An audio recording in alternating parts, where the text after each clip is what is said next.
your glory in my life.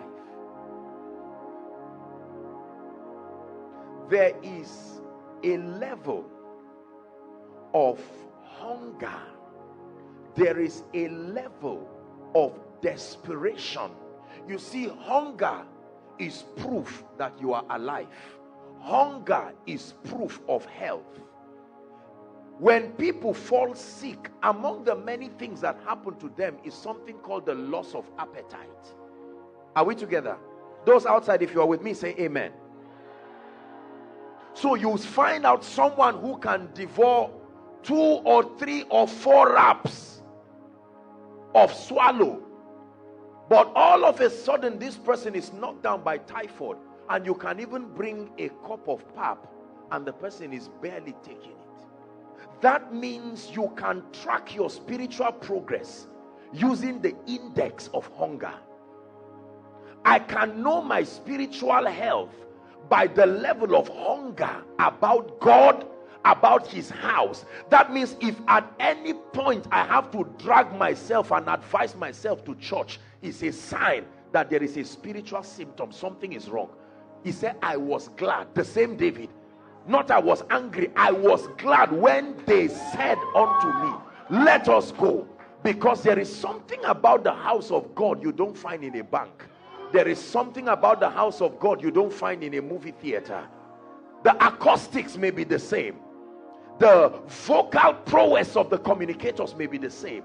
But the presence factor, that factor, I was glad when they said unto me. Is God blessing us already? So that there is a measure of passion and hunger. You see, the way God deals with us is that every time he wants you to know him more, the first thing he does to you is that he brings a bit of the dimension he wants to introduce you to, and then he hides it back. It is his system of luring men. He introduces something. So as a man of God, he wants to bring you into the healing ministry. And this is how he will do it. One day you will go for a program. You know that based on your preparation, nothing should happen. It will surprise you that blind eyes will open.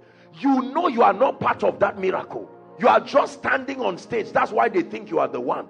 You are as surprised as those being healed. You go back home and say, my wife, what happened? And then the next meeting you go and nothing happens. God says, I'm drawing you. Come and let me show you the secret that makes that realm your permanent habitation. That's why the Bible said, oh, taste.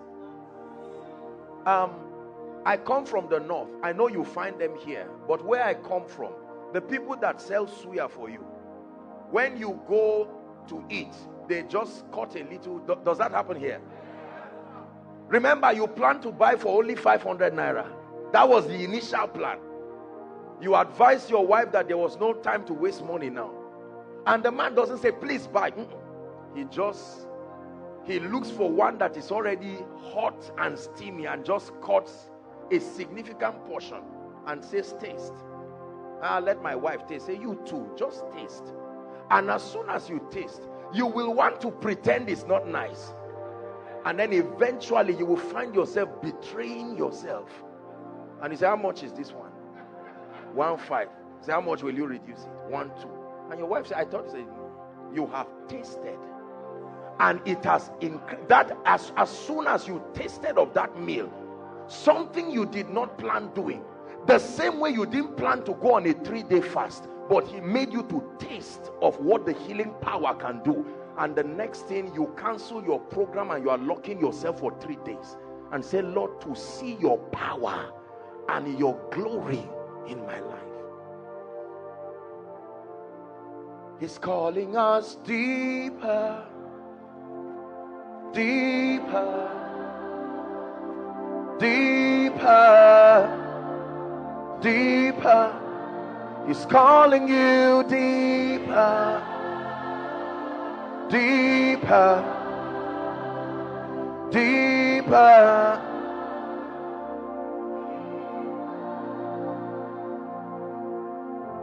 This can't be it.